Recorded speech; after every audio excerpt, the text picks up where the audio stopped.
Go. Go, Adam. Adam, welcome back. Take it away. Good to see you. Do you stand with Ukraine?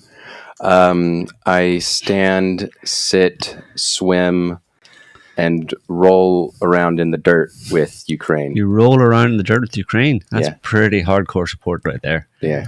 Any pigs involved? Yeah. It's actually in a sty, in a pigsty. Nice. You do that with Ukraine. That's Yeah. super good. Would you be willing to roll around in a trench in eastern Ukraine? So long as everybody in the trench with me is vaccinated. Okay.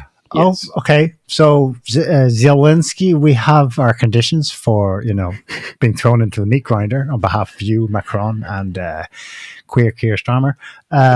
Everyone has to be vaccinated. And not with that Russian stuff. We want you all vaccinated with the mRNA stuff. Otherwise, we're not coming. We're European and we have, standards. So, Yeah. other than that, we're all good to go. Well, Adam is. Wait, you're not going too? No, I'll be doing stuff with Ukraine here. What are you doing with Ukraine? I've publicly stated it already.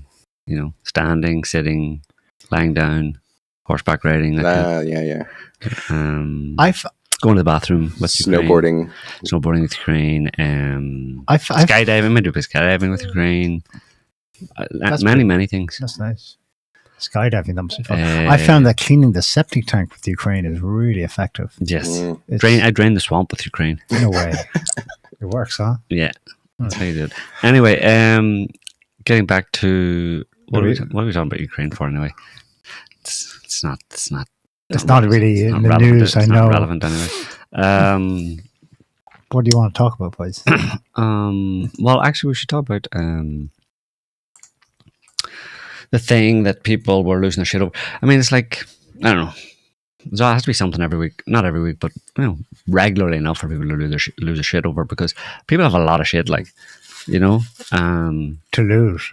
well, they need to get rid of it, like, so they have to. On the There's a lot of regular. stuff that the average the kind of NPC types have a lot of shit to lose, so they need to be given something to vent that every once in a while, And Trump's doing a good job. The ill-fated meeting.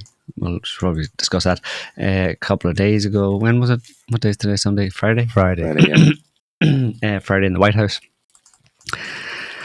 Skanky Zelensky posted up at the White House in his shitty sweatshirt. He washed it, to be fair to him. He did wash it for this particular visit. And he was meant to sign an agreement with Trump, the much vaunted agreement that he was aware of 2 weeks previously, at least. Could have, in theory, signed it. Obviously, probably wouldn't have signed it in Ukraine. I mean, should have, in a certain sense, just gone ahead and done it. But, wanted the fanfare and all that kind of stuff, wanted the optics, wanted to be at the White House. Had another opportunity in Munich when they met in Munich to sign it there, but no, want to come to the White House. Okay, that's all understandable. Want to come to the White House, have a big show of togetherness. big old show of doing it. And I've heard that Trump didn't want him to come, and it was Macron's well, insistence. whatever. I mean, he greeted him with the maybe, but you can understand why they would want to do it that way, right? To have a show, have it official and public. You do it privately behind the scenes, but then that in itself might point to it being some kind of a setup. The fact that they were insisting on doing it public, in the White House with Trump. But again, like I said, if you're going to sign a very important deal, what are you going to do with the Americans? Where are you going to do it? You're going to do it some back room in Munich? You're going to want to do it in the White House, no? No, but you would like it to be, like you've said before, like to sewn up before the two heads of state actually meet. There isn't really anything substantial to barter But that was at the that case. point. That's already done. But that was the case. Well, they've They had seen since it 2 complained that Zelensky would say one thing like at Munich and then turn around to the press and say the opposite. Yeah, and Vance brought that up. Yeah, but he knew the meeting, the details of the actual agreement Were just to be signed. It was. Well, yeah, that's what they're coming for. Yeah. So Zelensky reneged on it. Huh? Zelensky very publicly reneged. Well, we'll on it. talk about that. That's what we're going to talk about. Okay.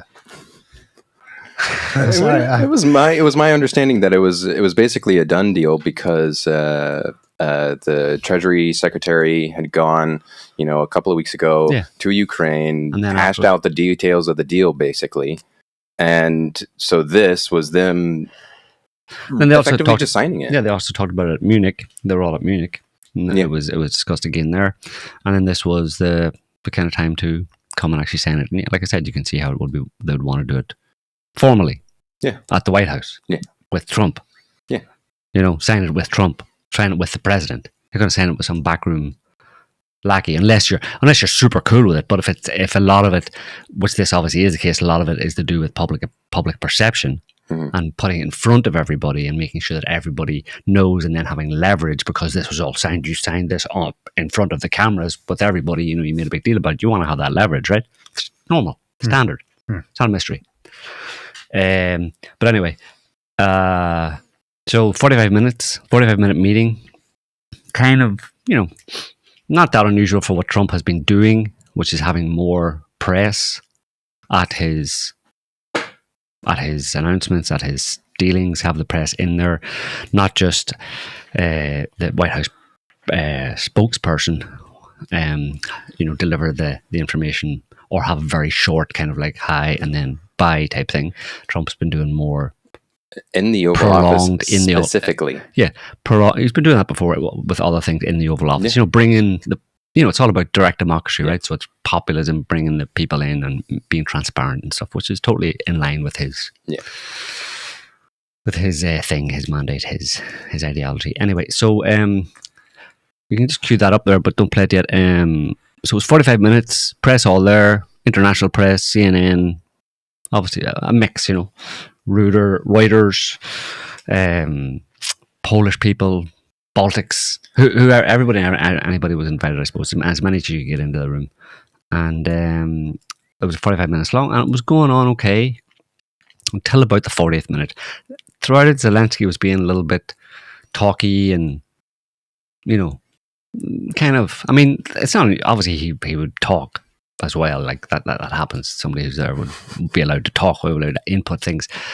But, and the language barrier maybe was a bit of a problem, whatever, but obviously not serious. He seemed to understand most things, but he was a bit too talky, let's say, and a bit disjointed, not on song. Didn't give the impression that he was just on the same page as Trump. And we had Trump and Vance and Marco Rubio and Pete Hegseth and Mike Waltz, a lot of the cabinet members there. Zelensky didn't give the impression for the first 40 minutes that he was really that he didn't understand that this was just a formality in a certain sense. You're meant to we're talking to the press here, remember? The press gets a certain version of things after the fact. You don't kind of air your dirty laundry in front of the press. This is a formality that we're going through. And then afterwards, like we've just told the press, we're going to go have a bit of lunch and then sign the document. Right? And we'll do it there on whatever. And he didn't seem to understand that this is now a MAGA government. So they'll have to say they'll be saying certain things about the Ukraine war that were part of their mandate. It doesn't necessarily mean that that's it. Well, we'll now go behind and talk about it. Yeah, exactly. But you understand who Trump is, right? And you understand that he's the president of the United States. And Zelensky had been told previously in statements he had made publicly over the past few weeks that it wasn't a good idea. I think Vance had said that to the press about Zelensky, and other people have said you don't kind of be mouthing off to the press about in ways that it could be seen as criticisms of Trump or not being aligned. Let's say don't be trying to put pressure on Trump or use the media to try and put pressure on Trump to change his mind. You do all that. The point is, you do all that behind closed doors, but that apparently isn't what Zelensky's deal was. Anyway, so for the first 40 minutes, you get the impression he didn't really understand that, or he did understand it and didn't care and was because like the very beginning of the meeting, he has these pictures of the prisoners. Right. Showing them to Trump and then to the media, and it's just kind of like.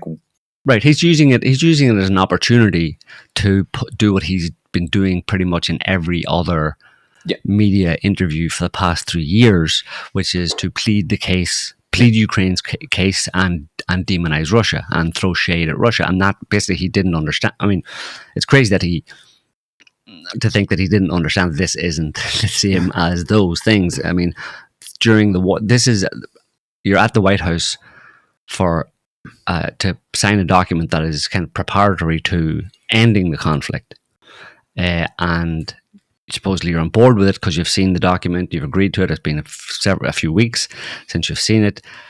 We've met more than once, and you've come here today, and you seem to be, as far as we understand, you're happy to sign it. That's why you're coming. So let's get on with it. But he used the opportunity to throw shade at Russia and all that kind of stuff, when Trump had made pretty clear that he's there he's acting in the role of mediator. Let's say he's trying to bring an end, to get a ceasefire, to bring a peace agreement, and to bring an end to this conflict. But Zelensky still wants to go, no, but Russia, and it's just like, shut up. You know what I mean? I mean, you've had enough talk. I mean, how many more times do you think you need to say that? Did you miss the fact that the entire Western media and governments over the past 3 years have bombarded the Western and global populations with an unending stream of invective against Russia? Mm-hmm. I mean, what do you think? One last is going to make the difference? Like, I mean, anyway, so that was it for the first 40 minutes. And then this is the point where it went south. And of course, people are saying evil Trump was mean and Vance were mean to Zelensky. Poor Zelensky. I stand with Zelensky, and I stand on Zelensky and behind Zelensky and in front of Zelensky. But the fact of the matter is, as you'll see, the response that Vance and Trump and ultimately they had in terms of kicking him out and saying bye-bye was justified, because, well, we'll have a look. It's a few minutes, but we'll break it down. So the first, actually, before we go, the first one, this is going to Trump. This is a Polish.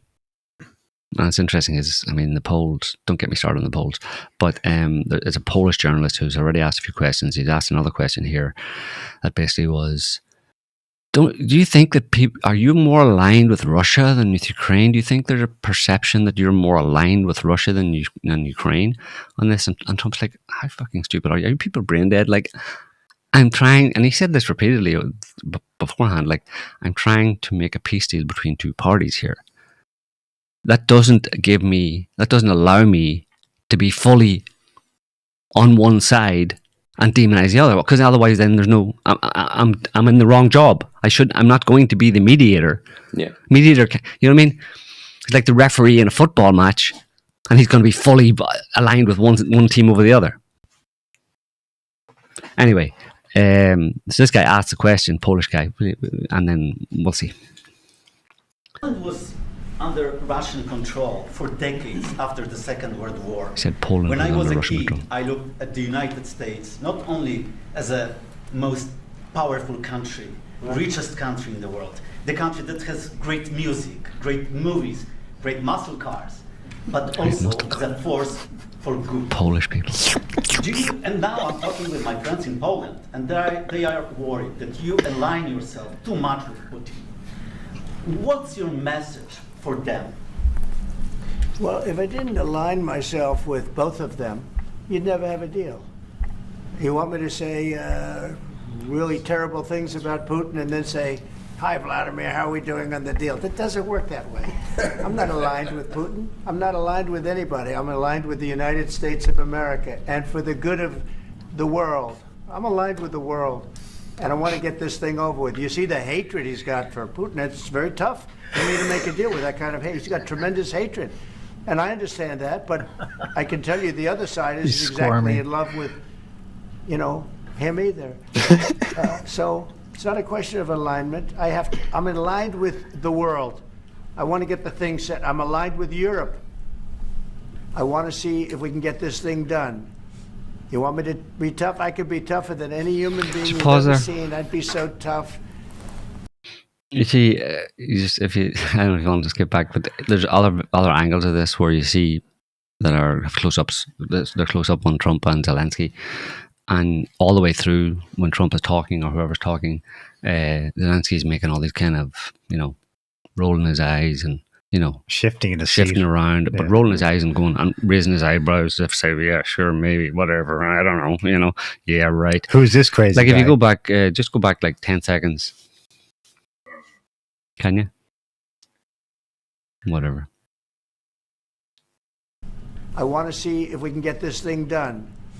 You want me to be tough? I could be tougher than any human being you've ever seen in America. And for the good of the world. I'm aligned with the world.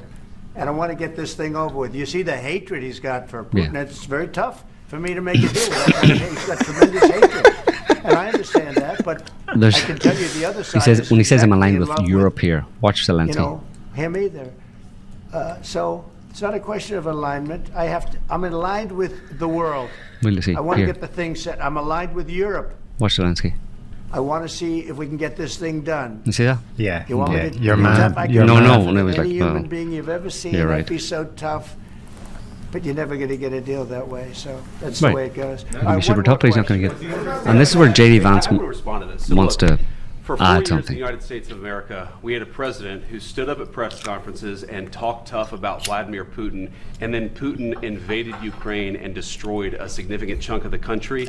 The path to peace and the path to prosperity is maybe engaging in diplomacy. We tried the pathway of Joe Biden of thumping our chest and pretending that the President of the United States' words mattered more than the President of the United States' actions. What makes America a good country is America engaging in diplomacy. That's what President Trump is doing. Okay, Can I pause there. ask you? Pause. Sure. So he just was And that's set filling out. off Filling out. So Zelensky. basically, what he's saying, he's basically reiterating or clarifying what Trump was saying, which they've said repeatedly in the past few weeks. Their whole stance is very clear to anybody, which is that they want to end this war. And they have to engage in diplomacy to do it, and they have to see both sides of the story. They have to take both sides into account, and they're going to try and get the best deal they can. But there's realities on the ground, which they've made clear to Zelensky and the Ukrainians, that you're not winning, you're getting destroyed. Without us, you have no chance, and so it has to come to an end. And you have to make. There's going to be some compromises you have to make, and that's all there is to it. So it's about diplomacy. So that's like anybody's been watching this knows that that's the deal. That's what the whole point. That's what the Trump administration is going to do, or attempting to do. That's their tack. The Ukrainians know it, obviously should know it. It's impossible that they didn't know that. And the fact that, like you just mentioned, they had seen this document several weeks beforehand, and they apparently come to the White House on the basis of signing it. Trump had just explained basically that's what the whole thing was. That's what they're here to do. Get a peace deal. Vance just reiterated that, clarified it, and ends with it's about diplomacy. And then Zelensky says the following. Yeah? Yeah. Okay. So he occupied it, our parts, big parts of Ukraine, part of East and Crimea. So he occupied it on 2014. So during a lot of years, so I'm not speaking about just Biden, but those time was Obama, then President Obama, then President Trump, then President Biden, now President Trump, and God bless, now President Trump will stop him. But during 2014, nobody stopped him. He just occupied and took. He killed people. You know what the contact 2015. 2014. 2014 is 2014? Yeah. So I was he killed, not here. yeah, but yes, but during 2014 till 2022, yeah, the situation the same. The people have been dying on the contact line. Nobody stopped him. You know that we had conversations with him, a lot of conversation, my bilateral conversation, and we signed with him, me, like a new president. In 2019, I signed with him the deal. I signed with him, Macron and Merkel, we signed ceasefire. Yeah, Ceasefire. No, not All Minsk. of them told me that he will never go. We signed him with gas contract.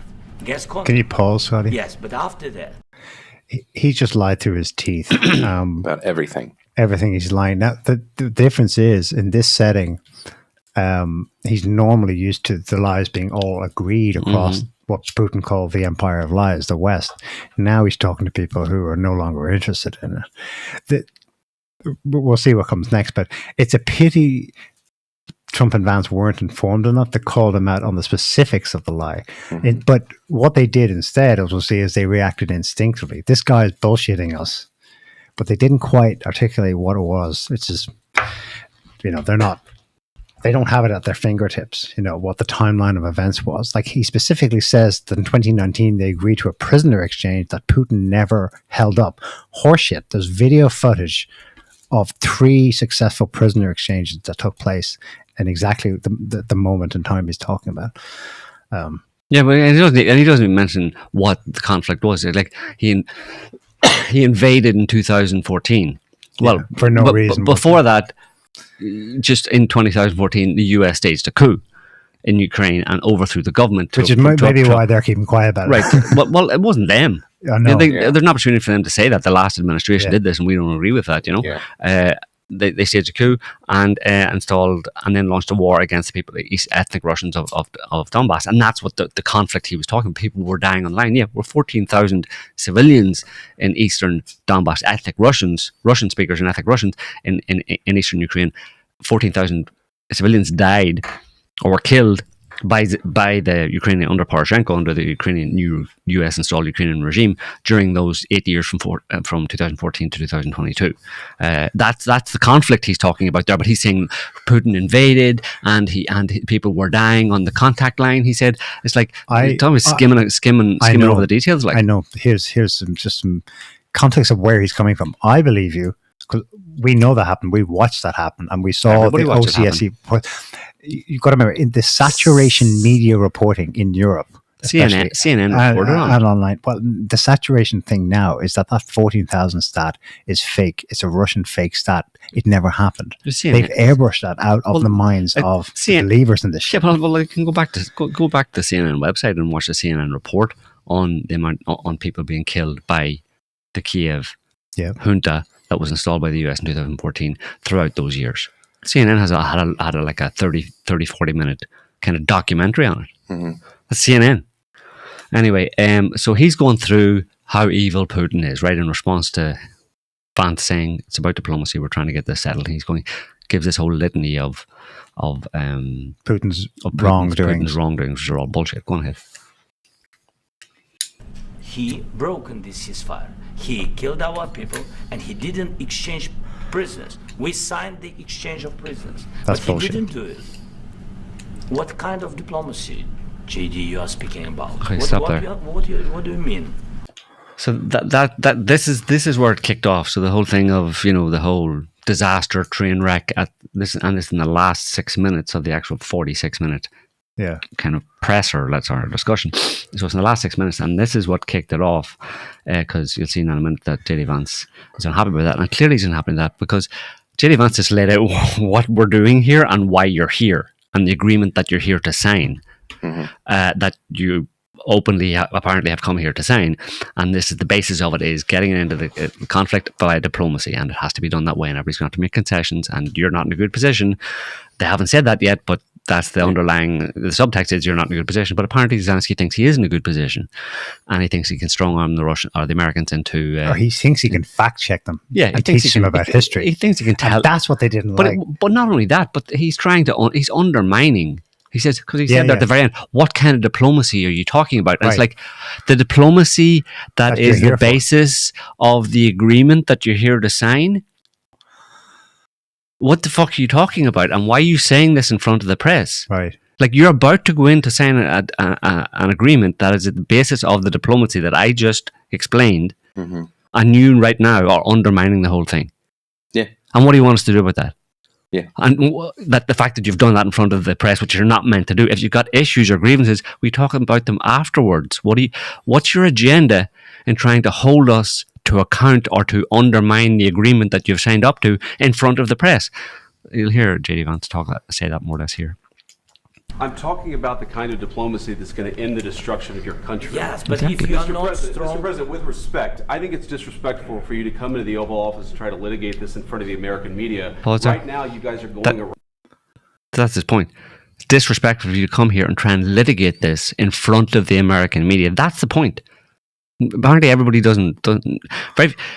everybody who's commented on this, or especially the mainstream media and stuff, miss that core point. That is the point right there, because at this point it starts getting heated and they start not being friends with each other. But it's the fact that Zelensky has just spoken up and undermined the very agreement he has come to sign, and is attempting to undermine it or dispute the basis of this agreement that you're here to sign in front of the American media and in front of us. You're trying to undermine us in front of the American media, and we invited you here on good faith, and that's what you're doing.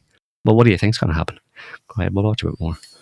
Around and forcing conscripts to the front lines because you have manpower problems. You Boom. should be thanking the president. Pause again, sorry.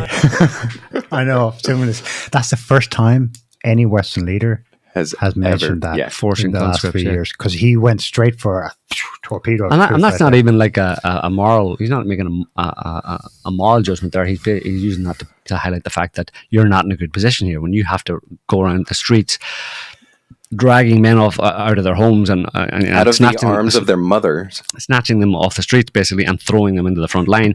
It doesn't say a lot about your warfighting capability. So what the fuck are you talking about here? I mean, because the point here, the subtext here is, so you're undermining this agreement, which is based on the need for a diplomatic solution to this, diplomacy leading to a peaceful peace agreement, where everybody's going to have to make some concessions. We'll do our best, but you don't have a lot of cards. It's not looking good for you. So, what's your alternative? You know, you're basically undermining this agreement on that basis. So, what's your alternative? What you gonna keep? You gonna keep fighting? You're gonna keep dragging people off the streets? Mm-hmm. I think. He stopped. And what you're gonna force us? Well, what weapons are you gonna use? That's what we want to talk about. But he knows that already. I mean, he would know that already. That it's like, you know, the whole line of force of Trump, the Trump administration is like this is ending. Mm-hmm. And if their attitude, if their plan is to end the conflict, and the US was the primary instigator of the conflict and facilitator of the conflict by giving the lion's share of weapons to Ukraine to actually fight to wage the war. Obviously the Trump administration is going to stop that. So what weapons are you going to use? Use some shovels, maybe? But that's homemade Ukrainian shovels. You're going to win the war that way? How are you going to keep this war going for a year? That's what we need to discuss after this, because he then went to London and left, you know, smiling like a Cheshire cat, like he was confident this was going to keep going on Trump's finish in 4 years. They want to keep this going. Well, they're not going to. But anyway, we'll carry on. That's later. Have you ever been to Ukraine? Did you say what problems we have? I have been to. Count once. I've actually watched and seen the stories, and I know what happens is you bring people, you bring them on a propaganda tour, Mr. President. That's where he called him a bitch. You've had problems. Yeah, with bringing people into your military. We have problems. And do you think that it's respectful to come to the Oval Office of the United States of America and attack the administration that is trying to prevent the destruction of your country? A lot of questions. Let's start from the beginning. Sure. First of all, during the war, everybody has problems, even you, but you have nice ocean and don't feel now, but you will feel it in the future. God bless. You don't know that. God bless. God bless. You Don't- will not. Pause. Don't tell us why. Pause.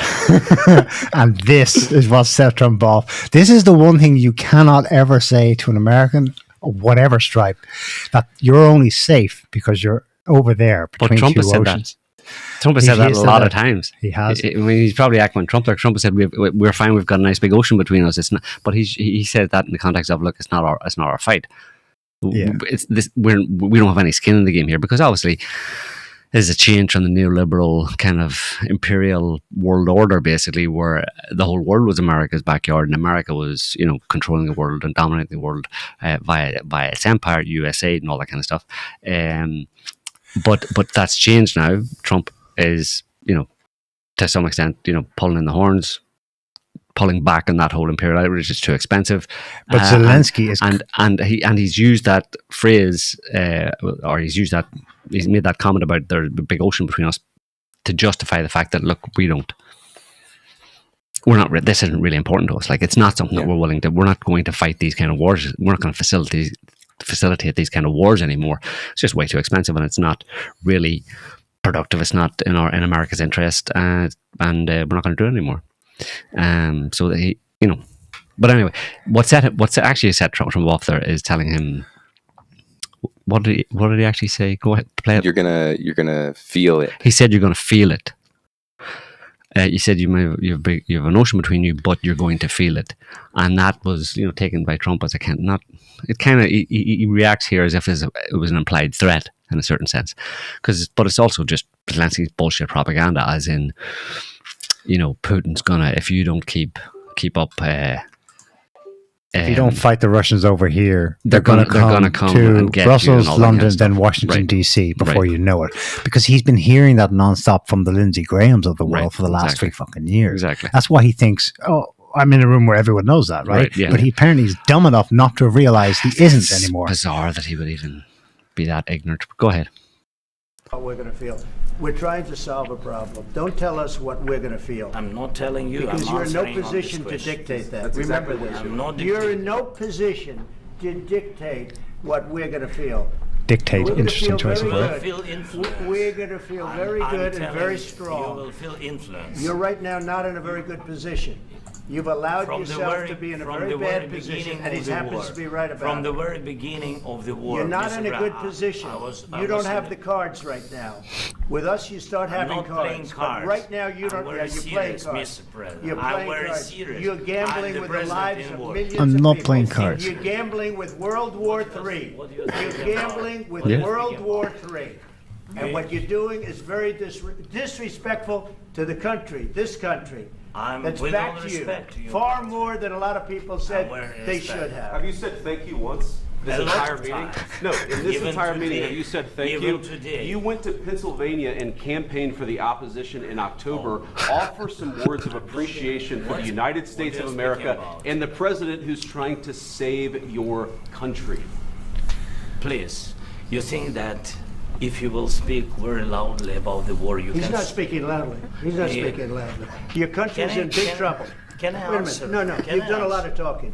Your country is in big trouble. I know. You're not I winning. know. You're not winning this. I, You have a damn we- good chance of we are coming out staying- okay because of Mr. us. President, we are staying in our country, staying strong from the very beginning of the war. We've been alone, and we are thankful. I said thanks You haven't in been this alone. cabinet, You and haven't not been only alone. in this cabinet. We gave you, through I this said stupid president, $350 billion. We voted gave for you your military president. equipment, You and your voted men for your are brave, president. but they had to use our military. What about if, West if you Indies? didn't You have our invited military me- equipment, you invited if me you to didn't speak. have our military equipment, this war would have been over in 2 weeks. In 3 okay? days, I heard it from Putin. In 3 days, this is something. Maybe you- less. 3 days. 2 weeks, of course, yes. It's going to be a very He's hard being thing to sarcastic do now, of business course. like this, I tell you. To say thank you. I said a lot of Except times that thank there- you except to that- American people. Except that there are disagreements, and let's go litigate those disagreements rather than He's trying to give him fight an it out. out in the American media when you're wrong.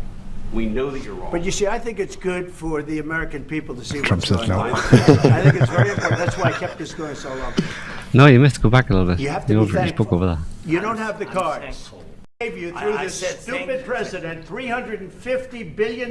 You voted we gave for you your military equipment, You and your voted men for are your brave, president. but they had to use our military. What about if, West if Indies? you didn't You have our invited military me- equipment, You invited if me you to didn't speak. have our military equipment, this war would have been over in 2 weeks. In 3 okay? days, I heard it from Putin. In 3 days, this is something Maybe new. less. In 2 weeks, of course, yes. It's going to be a very hard thing to do business like this, I tell you. To say That thank and- you. I said a lot of Except times that thank there- you except to that- American people. Except that there are disagreements, and let's go litigate those disagreements rather than trying to fight it out in the American media when you're wrong. Again. We know that you're wrong. But you see, I think it's good for This the part. American people to see what's going on I over understand, there. sir. I think it's very important. That's why I kept this going so long.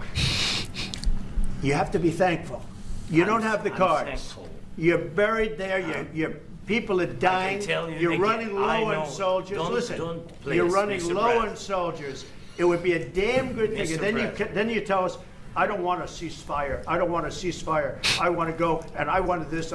Look, If you could get a ceasefire right now, I tell you, you take it so the bullets stop flying and your men stop getting killed. Of course, we want to stop the war. But you're saying you don't want a ceasefire? But I said to you, I want a ceasefire. With guarantees. Because you'll get a ceasefire faster than an agreement. Ask our people about ceasefire, what they think.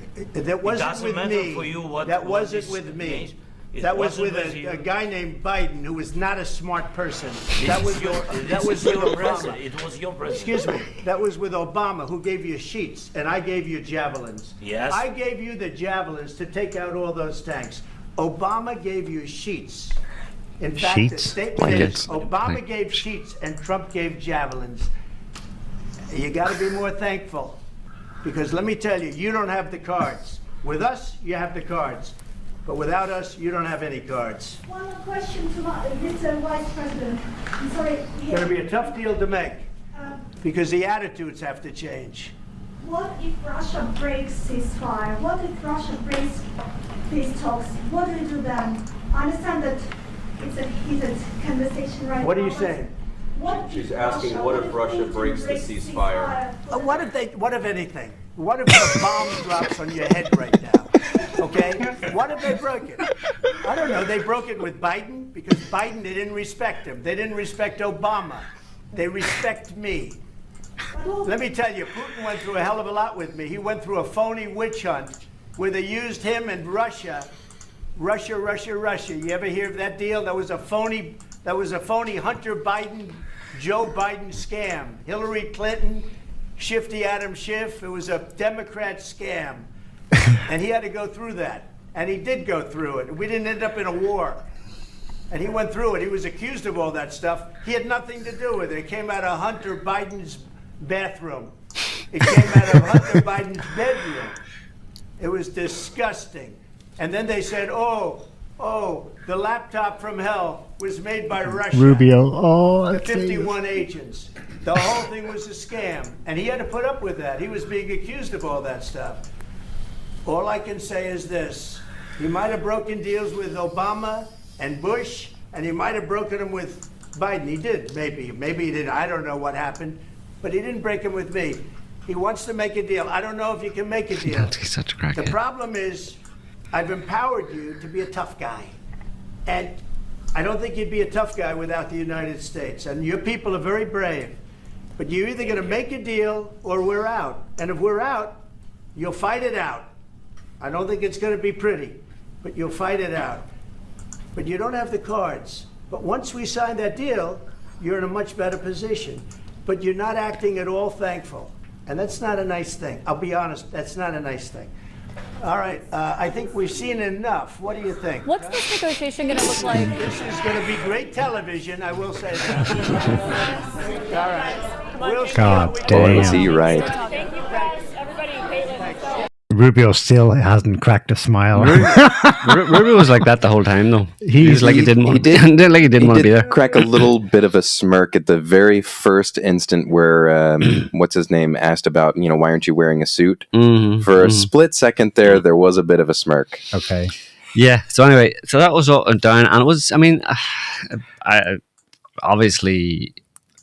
The way we've explained it, it's obvious that Zelensky's just a little shithead, like basically coming over there, acting like a little tin pot dictator who can dictate terms. When an agreement has already been made, basically, it was just totally inappropriate. Like they said, totally disrespectful, all that kind of stuff. And he should have been kicked out, and he was kicked out. And it's like, look, if you don't want to do any of this, or if there's no, if you're not doing it, then we're out. Basically, we're not having any involvement in Ukraine at all, and you can work it out with your European pals, which obviously was what Zelensky has gone on to do and is there today, basically.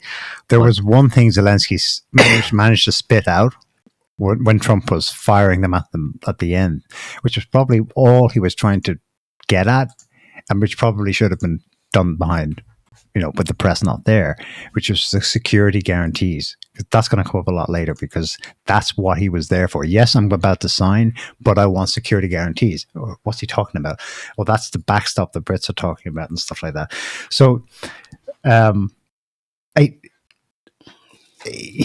then he just botched it up.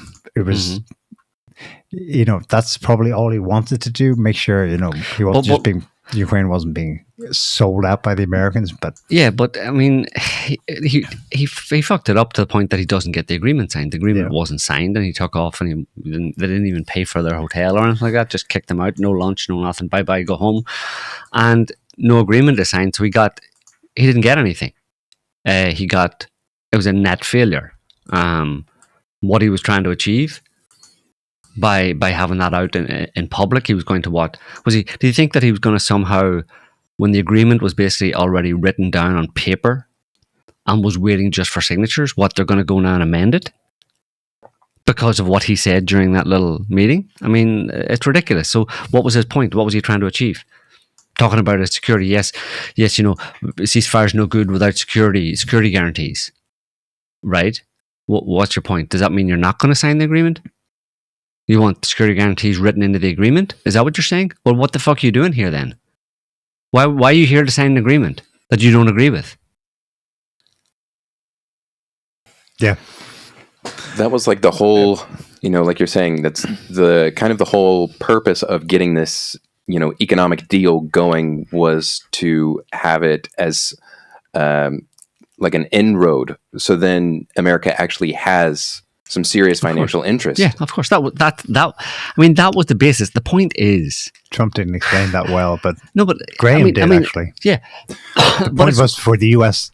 to buy in economically to Ukraine. The difference here, the problem here is, and I don't know whether Zelensky believes it or not, and there's also the difference that between America and Zelensky and America and the Europeans, is that Trump trusts Putin. He knows the history of this conflict. He knows the way it has been presented to the media is not accurate.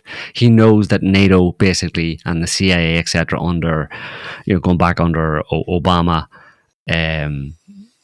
it really started in 2008, to be honest. Yeah. Under Bush, when they started to try and they began moves to take control of Ukraine and bring Ukraine into NATO in 2008 was when they first signed an agreement with Ukraine. So he knows that the reason Russia invaded is not. It wasn't.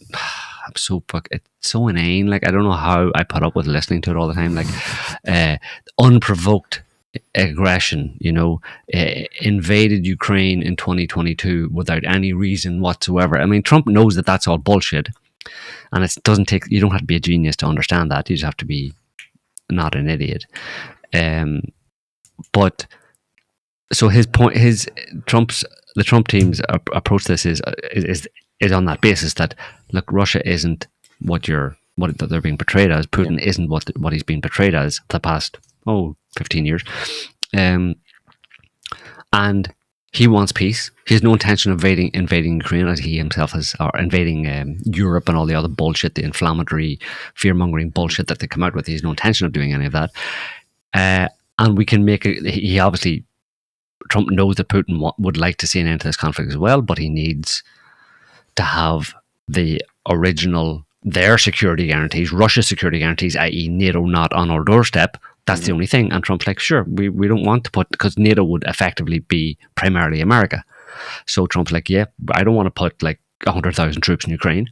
In fact, I'm pulling troops out of Europe. So yeah, I don't see any problem. I don't see any reason why we can't have a reasonable peace settlement on Ukraine. But Zelensky's like, no, we can't do that. And Trump's like, yeah, we can do that. Look, Putin wants to end the war. You apparently should want to end the war. We'll work it out, and it'll all be good. It's pretty much that simple. It can be done, and it'll be worked out. And look, you're already far enough down the line. You've had 3 years of war. Russia has taken certain territory. You're not getting that back, but you'll get a half decent deal out of it, and we'll put this behind us. No, because Putin's going to invade us again. As soon as we sign this deal, he's going to break the agreement, then he's going to invade us again and have another war, and all the Europeans are parroting that line as well, which is why there's this bullshit requirement of a security guarantee. Which means the US will European be troops poised to smack Russia. Right, which means keep America on a war footing against Russia. Keep the relationship that has been soured over the past 10 years or so to the point of, potential World War III and all that kind of stuff. Keep that the way it is. That's what Zelensky wants, and that's apparently what the Europeans want. They want to keep the world in a state of potential nuclear war, particularly between Russia and China, or Russia and America. Yeah. And even if Trump didn't or doesn't have like all the facts of the way that Ukraine was used in all of its various ways, even all that aside, like the way he stated it in that meeting was that like he knows that everything you guys have been saying about Putin is horseshit because he went through it with Putin. That was a cute comparison to make. Yeah. He's basically saying, yes, we are on the same page and we're attacked by the same shitheads. He knows we're attacked by the war party, basically. Yeah. And Zelensky is a representative of the war party. He's a creature of the war party. He's a creature of the CIA. And apparently most European leaders are, at least a decent number of the European leaders are also all in the pocket of the CIA. They're all basically cucks, vassals. So today they're having a little meeting because Zelensky gets kicked out of Washington DC and flies straight to Europe. And well, just before that, we saw him leaving the White House. So you'd think he's heading for the airport. He goes to Fox. No, he goes to Fox News. Yeah, well, that's standard. Like getting that. I don't know. After the fact, who said that? Who set that up? He's there with Brett Baier, and it's blasted all over the American news. Yeah, but that would not have been Trump's wish. Would it have been preordained? Would it have been something that they had like set up before so. the screw up? Like they would have had that for him to, because I mean it's Fox News, it's not CNN, it's, right?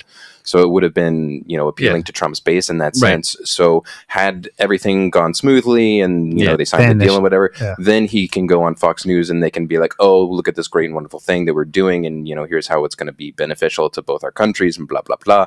So I can see how that was just something that was prearranged beforehand, so that way he could go on this little presser thing, and he gets a good PR. Not Putin. Trump gets good PR, and then and then he goes on. But because everything got botched, now he's having a totally different conversation, where whoever the Fox News anchor was that was interviewing him and like asking him questions was like, do you feel like you need to apologize? And no, he wouldn't. No. So it just went it was a net negative again. Like it was bad for Zelensky. Like at least in terms of public opinion, or at least MAGA opinion. As much as that is pretty much American public opinion. Do you want to watch, by contrast, his sit down with the British Prime Minister 24 hours later? Yeah. Go on then. Couldn't be any that's in the context of them having their little love-in today. Securing our future or something. It's called the Securing Our Future conference. Who's that? That's what they're doing Western today. European leaders. What? Yeah, is it? It's going on right now. Securing our future. It's not a NATO thing. Huh? No, it's what they cobbled together after what we just watched. After the Zelensky in the White House. So Zelensky's there with Starmer and other European leaders? All of them, yeah. And von der Leyen and all of them. They're all having a big security conference to decide what to do. In Brussels? No, in London. In London, right. Not in the EU, whatever. So this was yesterday. Cheers on the street outside. You have full backing across the United Kingdom. And we stand with you, with Ukraine, for as long as it may. No, I stand with Ukraine. I hope you've heard some of that.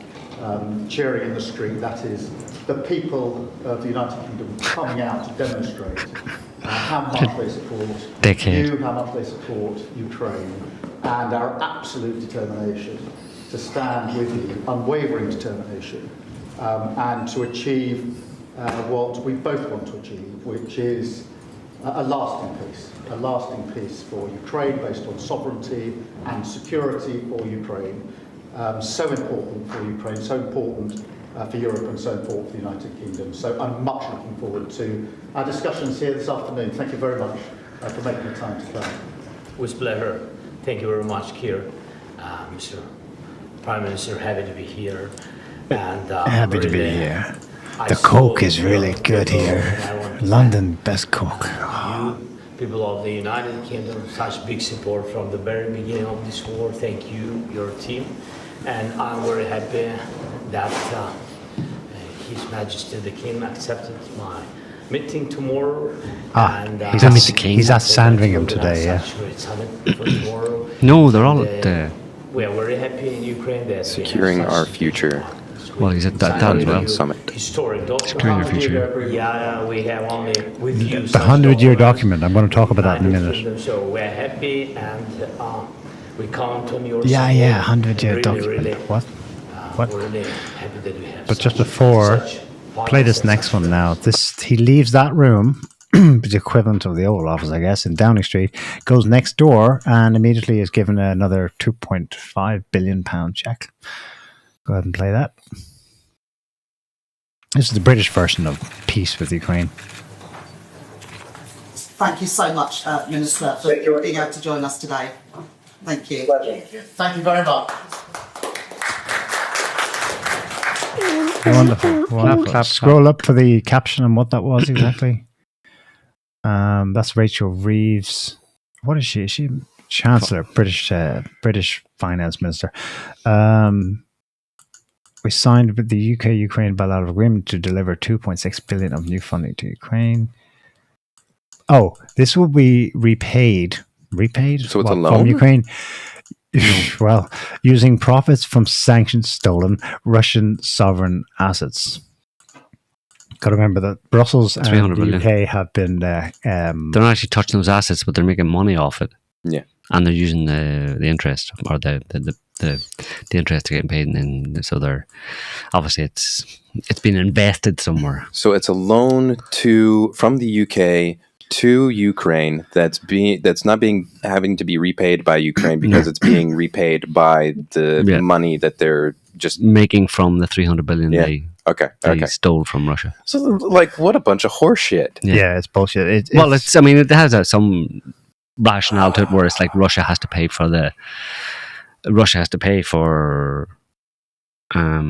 reconstruction, for invading Ukraine. You know, whatever that loan is going to be used for, whether it's going to be used for weapons or whatever, who knows? But anyway, it's Russian money, which to them makes sense. You know, Russia should pay for their unprovoked aggression against Ukraine.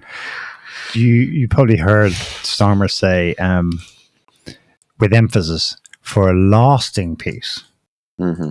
As opposed to what just took place in Washington, right? Because we can't trust any of that shite. Because we're the serious peace mediators here, right?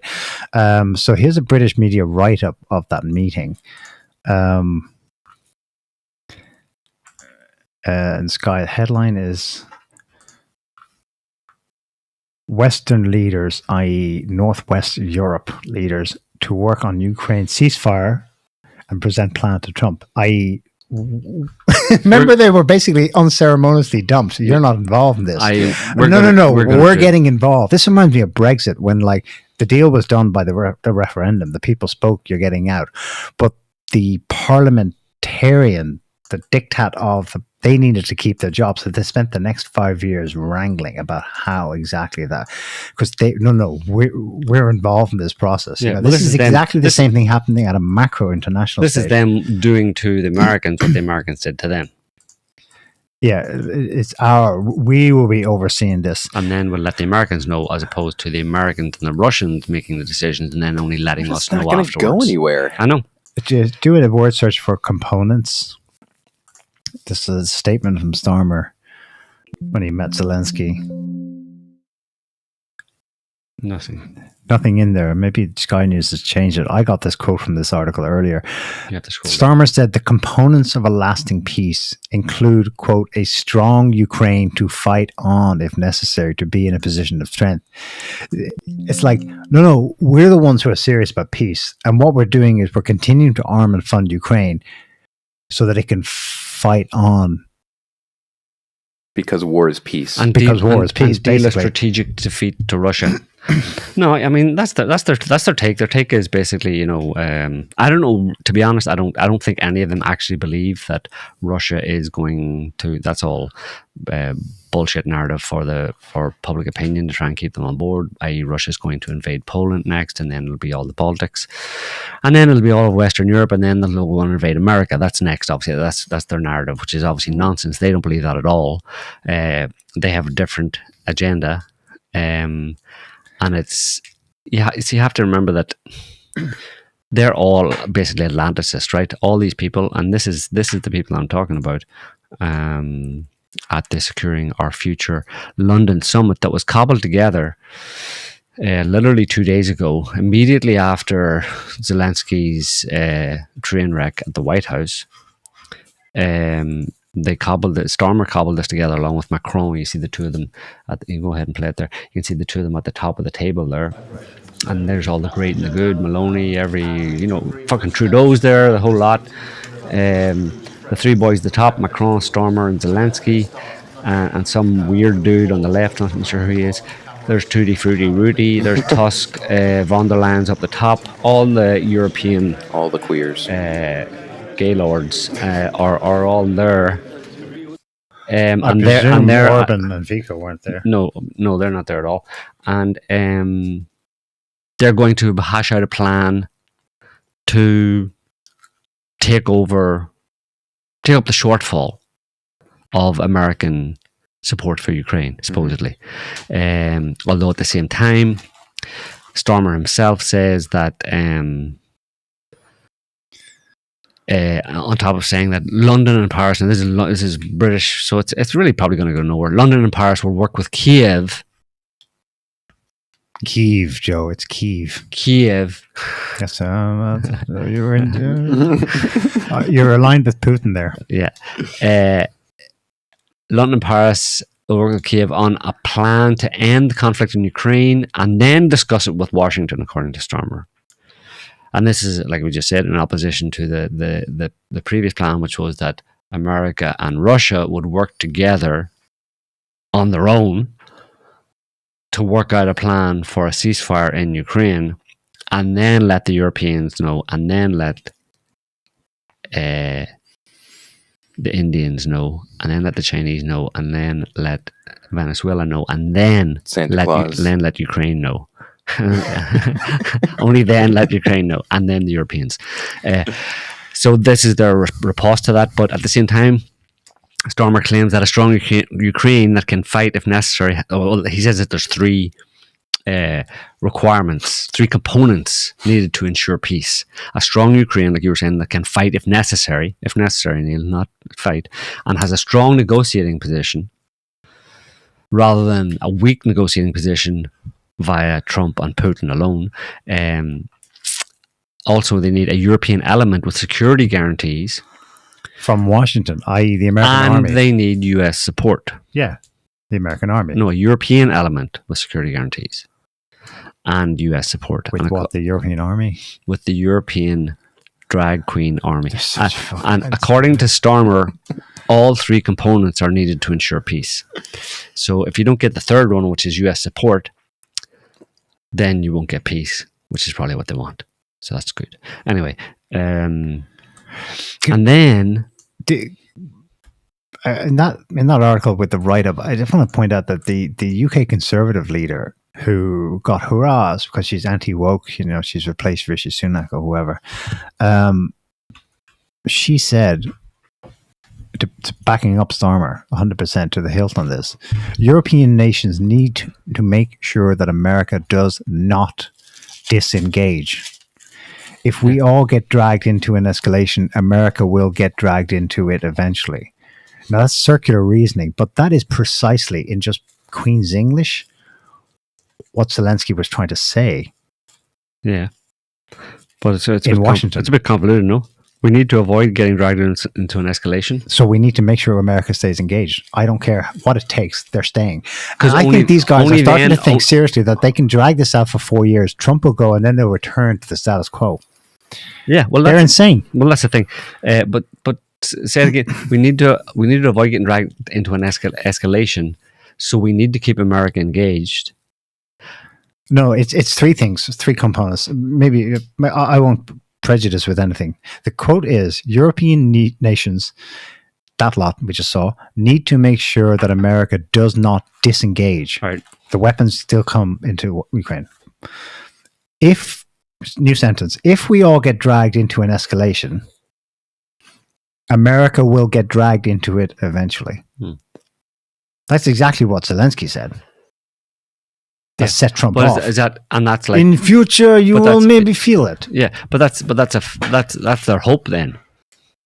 Yes, they think they can see out Trump and they return to the Atlantis status quo. No, they can drag the Americans into it now. Yeah. They can drag Israeli style, drag the US into Iran. Yeah, they're turning into Israelis. Yeah, but the thing about it is behind this is the belief amongst the Europeans. And obviously the Americans, the Dems and the Washington establishment, that Trump is just a phenomenon and he'll only last for 4 years, or whatever. And this is only just a bump in the continuing American a speed bump empire. on the road to freedom and prosperity. To utopia. Well, a speed bump, a little diversion.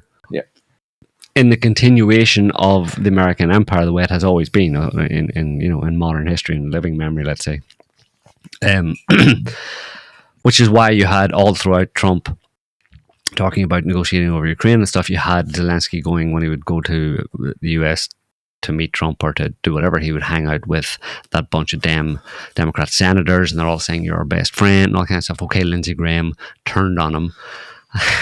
as showed lots of integrity by immediately turning on him after the train wreck in the White House there. But before that, Lindsey Graham was his biggest supporter, and a bunch of other Democratic supporters are all saying, "Look, don't worry about Trump.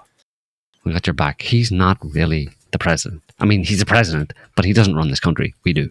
We and the intel agencies had 6 ways of Sunday at getting back at you and run the country. And they're the ones who started this war anyway. We're going to keep this going. We're going to do it our way. Forget about him. And the Europeans are all saying the same message to Zelensky. Look, we're all part of that enduring American empire that's run by the deep state. And we're still on board with that. We've been on board with that from the beginning because we're a bunch of vassals. So we're going to continue doing that. And Trump's just there messing things up, and we have to push back against him and contain him and keep him down. And he'll only be there for another 4 years. But even in the meantime, it's not that we have to wait it out. It's just in the meantime we can kind of basically hamstring him to the best of our ability in 6 different ways from Sunday, like we did in his first administration. We can wage this kind of all different types of asymmetric warfare against him, political, behind the scenes, financial, whatever. We can do lots of different things to stop him trying to do what he's trying to do, which is snuggle up to Putin. Putin! Snuggle up to Putin! Can't even say the guy's name right. A bunch of retards.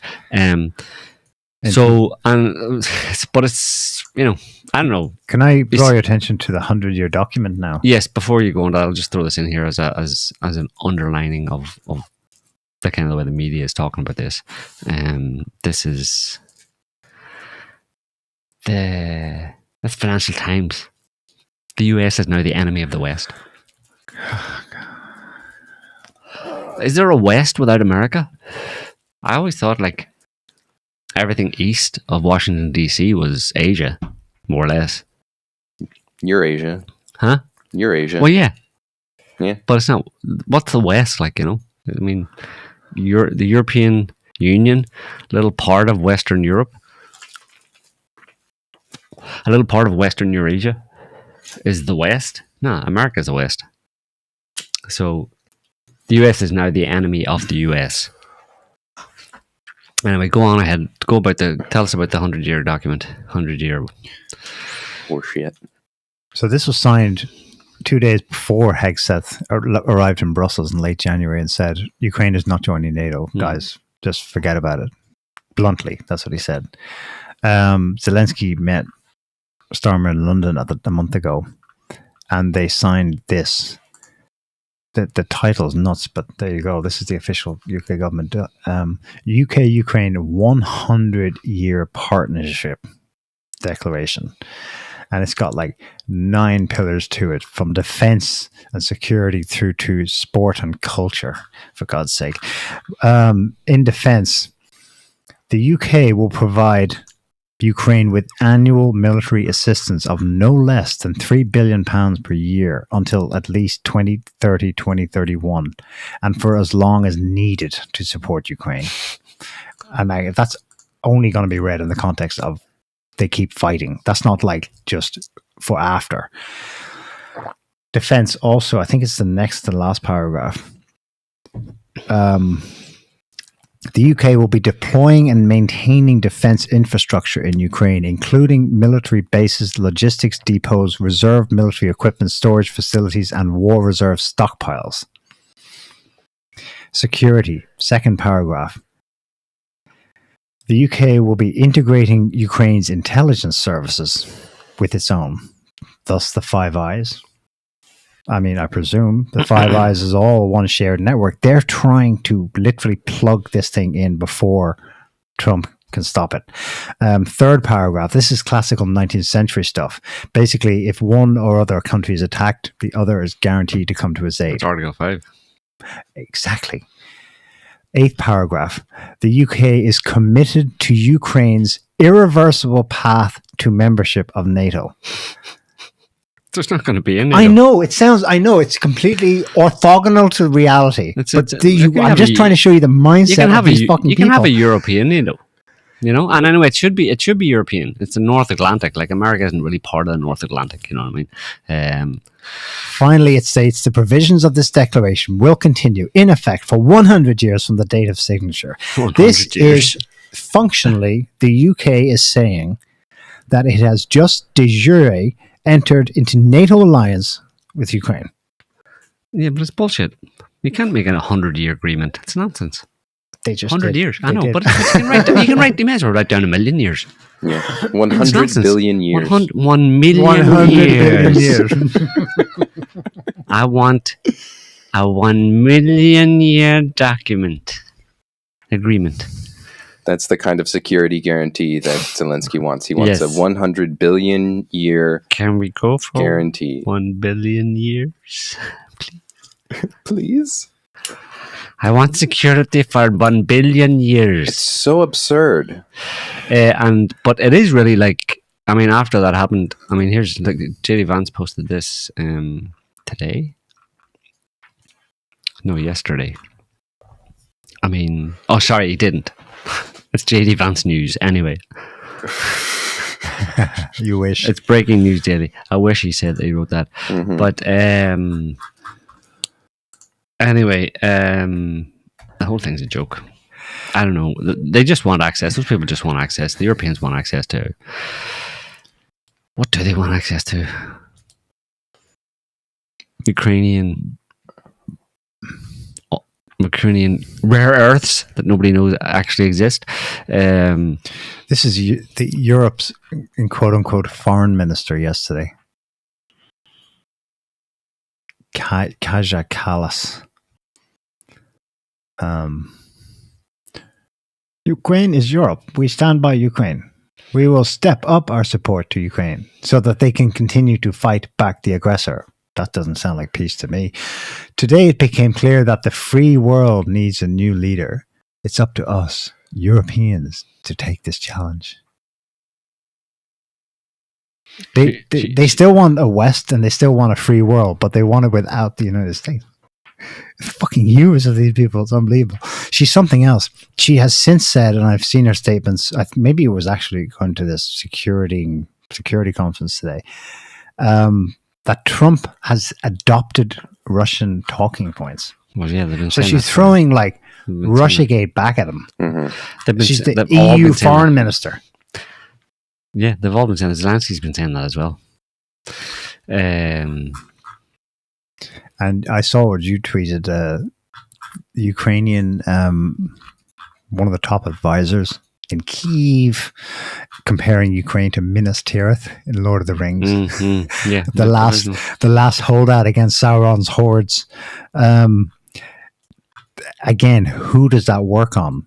So here's Marjorie Taylor Greene, not referring to it directly, but she made a very astute point, and it really shows a coming of age of people generally, because she's a regular broad until she fairly recently became a politician. It's just comments. Have you ever noticed how for decades now Hollywood has always made Russia the bad guy in their movies? It's like Americans have been programmed to believe Russia must be the enemy at all times. And now, after years of sending billions to Ukraine, it's only led to 1 million dead, blah, blah, blah. It's time for diplomacy and peace. She's backing up Trump, of course. So invoking fantasy isn't working on Americans for sure. You know, we're Minas Tirith holding back Sauron's horde. Do you get the analogy? No, dickhead. You know? Now, the burning question is, it's not working on Americans who obviously voted for Trump so much it couldn't be rigged. It was too big to rig. What about Europeans? Last week saw an election in Germany where officially they voted for more of the same. Do we believe that? There was the one you sent out the tweet, no? With the what was it? Like a gay app in Germany? Well, yeah, it was something like akin to Grindr for Germany. Correct. Where they did a poll as to like which party did you support in the election, or you know, that was the essence of the question. Yeah, it's from a month or several weeks before the election.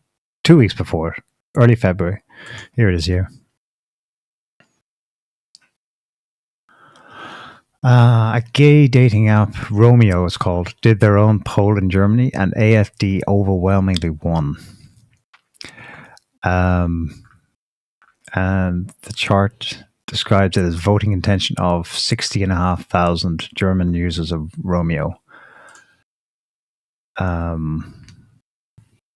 And the results showed a third of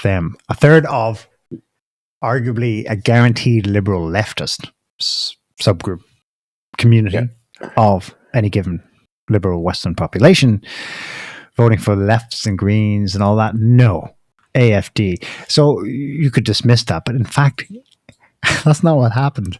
It ain't fake. Because I found at least one, and I think there were other discussions in German media, but I found at least one in English-speaking media. This is a Brussels-based news site where they said, yeah, it checks out. That's a real poll. And it's from that website.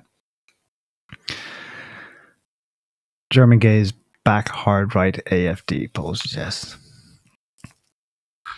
So... The gays, the far right gays. What are they? Never heard of them. Never met one of them. I think it's both. I think Europe's just been. Yeah, I think it's been rigged. So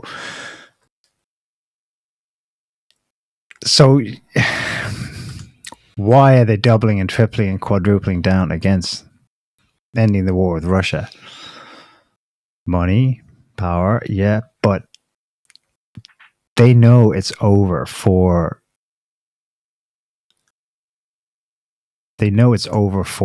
democracy as they understand it.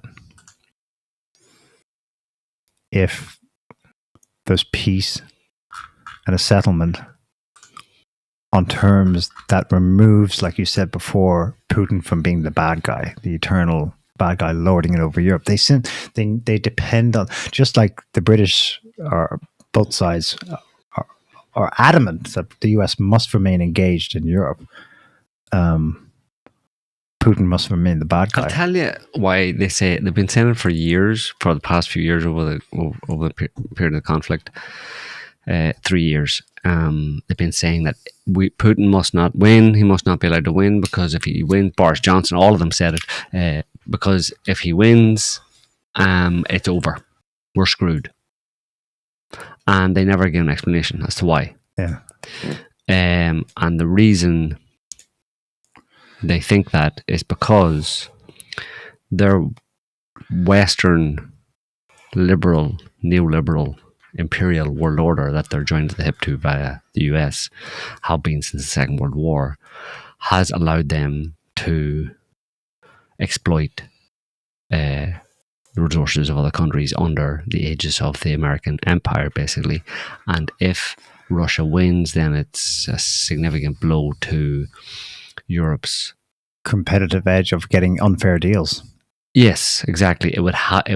Russia would have significant inroads into, Western Europe.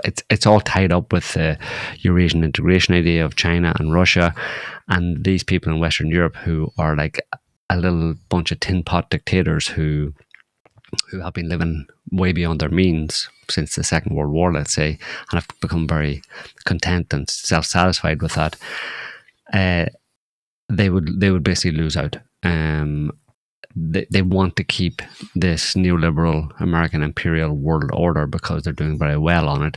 If Russia wins in Ukraine, that's shifts the balance of power and all that kind of stuff. And especially with Trump coming along, he's really bad because he wants to pull America's horns in, or its imperial horns in, and kind of leave the fray to a certain extent, leave America or the Europeans to their own devices to some extent. And Trump wants to compete down, on a more, and like who said it? Was it Marco Rubio made reference to the multipolar world and all that kind of stuff? And in a multipolar world, you've got Russia, China, and America basically who would rule the multipolar world, and the Europeans would all take a drop down several notches in influence and power and all that kind of stuff. You'd have the breakup of NATO. You'd probably have a refederalization of the European Union. Let's say you have going back. You probably have the breakup of the European Union and countries going back to being independent, separate countries and all that kind of stuff.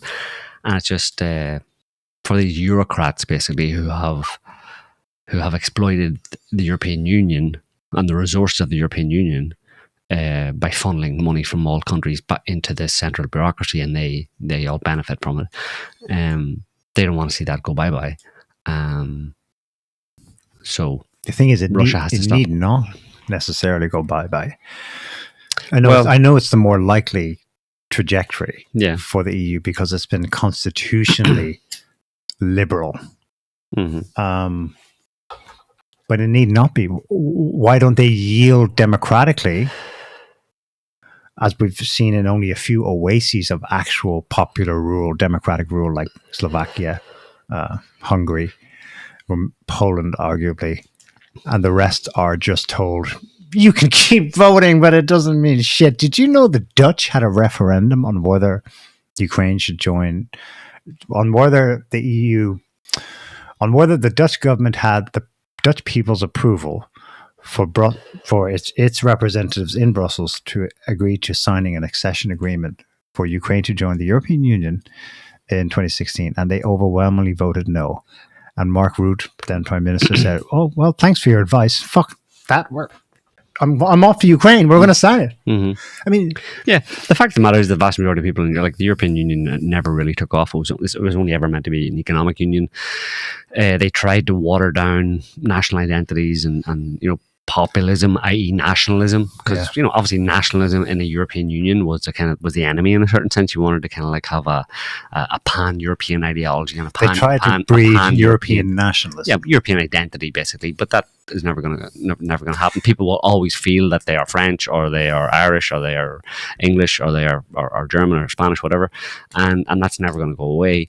And you're having a resurgence of that now because of the way things have been going, because of all the liberal ideologies that they pushed under this European identity, the kind of trannies and drag queens and all that kind of stuff, the wokeism, and that just you're having a backlash now, and it's being suppressed because these people who created actually it was the CIA effectively that created the push for the creation of the EU back in the 50s and followed it all the way through until it was actually instituted in 1989 or 2000. But there's a backlash against that now, and they're having to suppress it because they still want the European, because they're living high on the hog basically. They're European, they're the leaders of a super state, let's say, like a union of these 27, 28 states, and they're all benefiting from it. And this backlash now of nationalism, which never really went away, but it's being really come to the fore because people have had enough. They're having to suppress that by rigging elections. Basically, it's very likely that the AfD won a majority. Yeah. Of the votes, and in every other country, you have a majority of people in every other European country who are nationalistically inclined. A majority. Yeah, the only way you would get a pan-national, actual European, European Union as these Eurocrats like want and kind of envision and hope for. The only way you get that is by doing the woke agenda, where you destroy the national identity, right. And you could say, like, as a parallel, the reason why that worked in America, because pre-Civil War there was very much a state identity of people who lived there. Right. People very much identified with their states. Right. And then it was only after the Civil War that it actually became more of a like national identity, where you became more American than you were a Virginian or a Georgian or whatever. And that only worked because there was so much in common, where everybody spoke English for one. Everybody, it was most people were, the vast majority of people were of European descent. Like they were all ethnically of the same 75, like 80, 4 80, or 5 countries. 85, 90%. Yeah.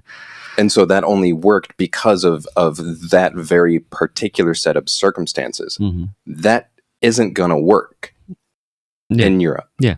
It can't work. Yeah, especially when it's pushed via liberal ideology. You know what I mean? Because people still, the bottom line, the only thing that I think that people identify with is their identity, their national identity, where they've lived all their lives, where their parents and grandparents and forefathers came from, and that's very important. It's the central pillar of a person's identity. Is their for most people it's their it's the land they were born on and grew up on, and the identity and the different culture that they have and all that kind of stuff.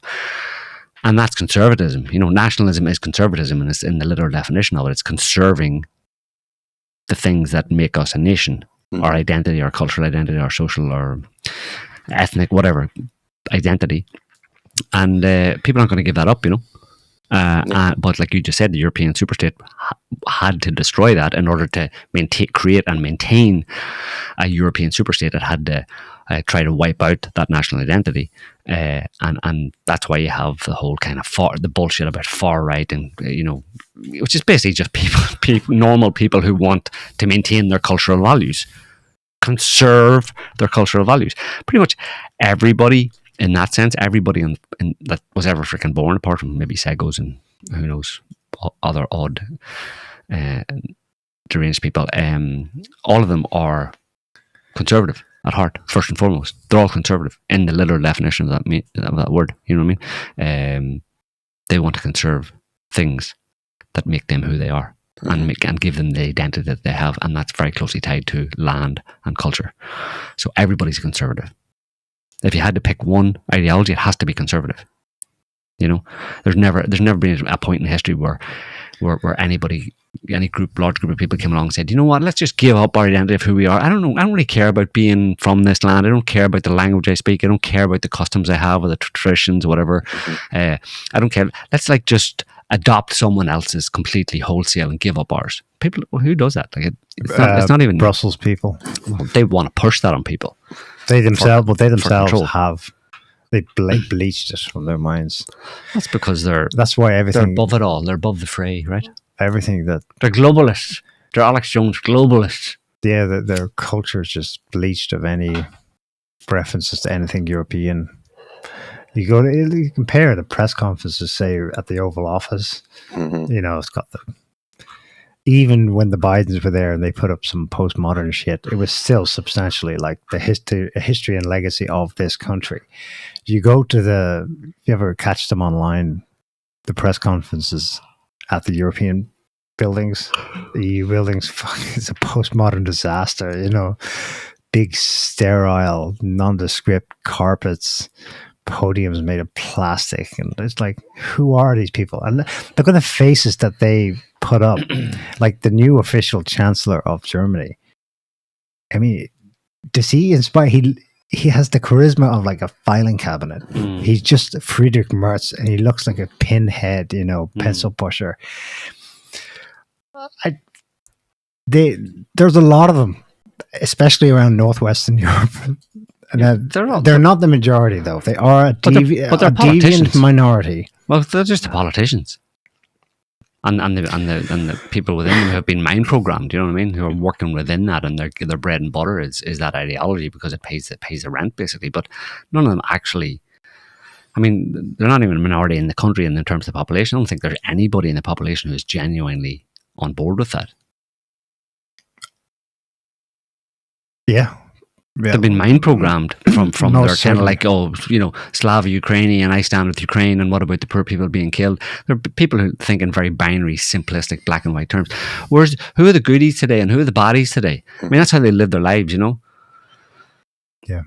Take a walk around the garden and start identifying good trees and bad trees, and, everything's separated into goodies and baddies, and it's all just about the fields, you know what I mean? That's pretty much the analogy that the then foreign minister of the EU used. Europe is like a garden.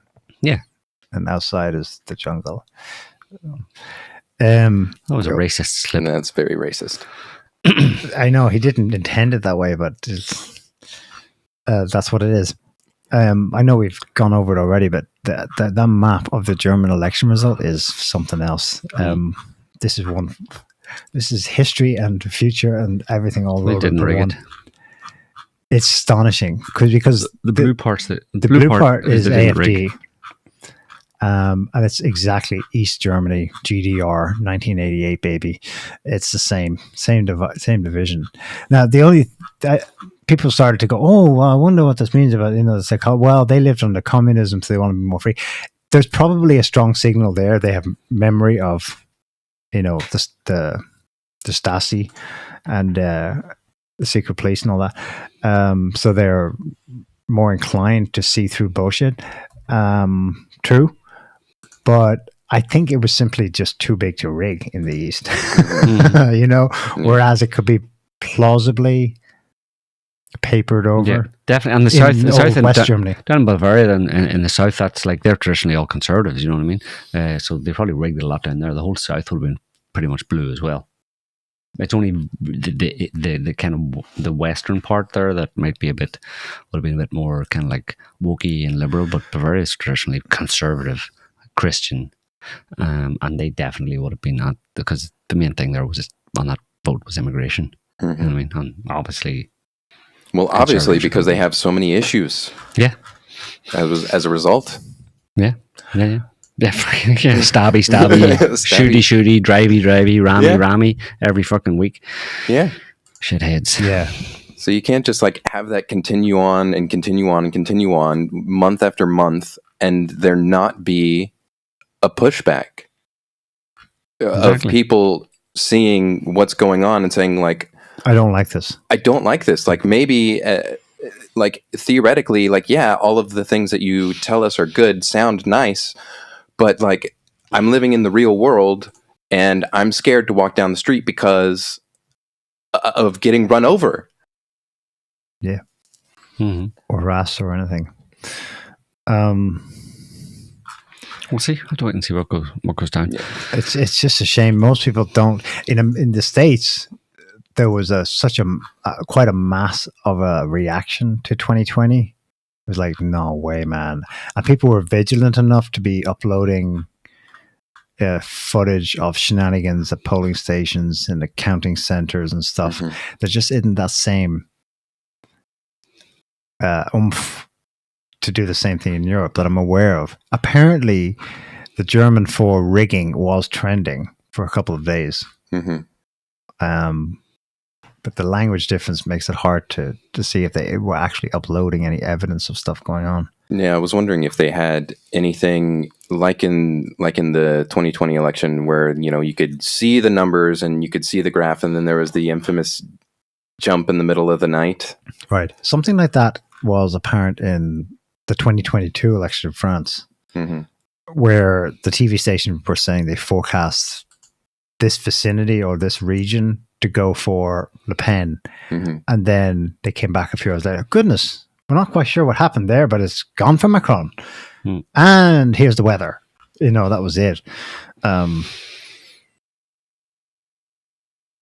Yeah. Democracy. Romania. Now they just arrested Georgescu, who basically won the election there before it was temporarily cancelled and delayed. he's been released, but he's like judicially not allowed to campaign until like the day after the new election date's been set. This is going to be interesting because this isn't Bavaria. This is not a rich Western European country. It's an Eastern country. These people didn't buy COVID. I mean, the governments went along with it to some extent, but they're like East Germany, Eastern Europe is instinctively like, what the fuck is going on here? We don't buy this. And it's starting to show. There have been major protests in Bucharest all weekend.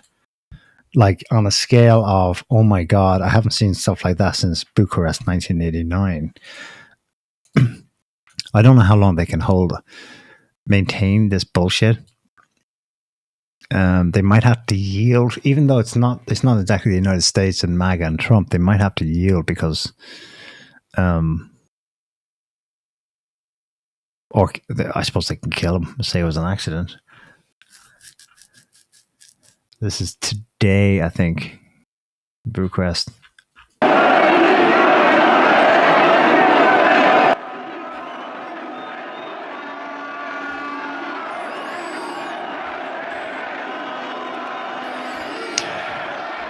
$10, $20, $30 years ago, that would have toppled the government, but not unless USAID's funding it. Yeah, or whatever parallel structures. It would have made leaders tremble and say, "Okay, not anymore."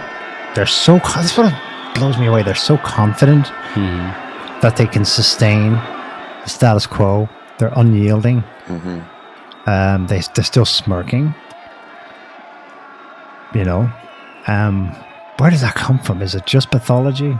I'm not to explain a lot of it, of course, but it's emboldened because recently there's been a whole spate of attacks in Germany, not from the stabbies, but from the Antifa types who have gone around and are attacking people that they think are AFD supporters.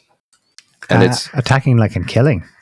Well, no, just like, punching, harassing, that kind of thing. And it parallels what's been going on in the US as far as the protests outside of Tesla dealerships, where people are spray painting Nazi, where they're like, what was it? Somebody just recently got arrested for Molotov cocktails at one of the dealerships. At a Tesla dealership. Yeah. Yeah. So it seems to be running in parallel. So the eruption or the spreading of leftist activists attacks.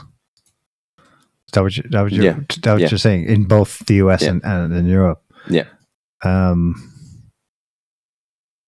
Because there was also a recent rally in England as well, where there was, the nationalist supporters, and then Antifa types went there and got violent to try and disrupt their peaceful protesting. And I mean, they're just, walking down the street chanting, holding flags, and these guys are like throwing stuff and trying to antagonize and whatever. And so it just seems like they're being emboldened because ostensibly the government is going towards these, more of the same stuff. So basically they're being emboldened because they think that they have the support of the majority of the population to fight this nationalist uprising, not knowing that it's actually the other way around. Yeah. Yeah. The Tesla dealership incident. Did you notice that the media universally reported this incident as being done by a woman?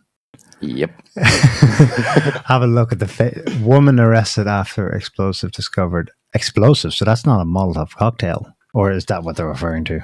Yeah, I think they use the term like incendiary devices, but they've changed before that they had an image, a mugshot. There's one if you scroll down, I believe. Okay. Yep. There. That's a woman. This is the universally reported in all the media reports. Was this mugshot with woman arrested for explosives Lucy against Tesla, and then they went with the name Lucy Grace Nelson. It's not Lucy Grace Nelson. It's Andy No found out who it is. Nelson is indeed his surname.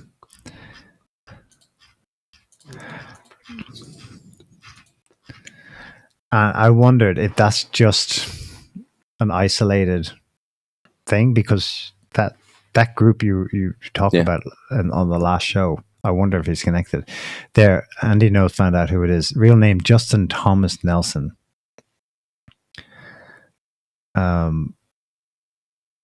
He was probably attempting to blow up Teslas. He has a long history of posts obsessing about fighting fascism and white supremacy. Can you scroll down? Because I believe the next post. Yeah. Okay. Allegedly found with homemade bombs. Yes. Okay. So show more. Online, Nelson groomed children into transitioning and encouraged them to lie to their families. Because, of course.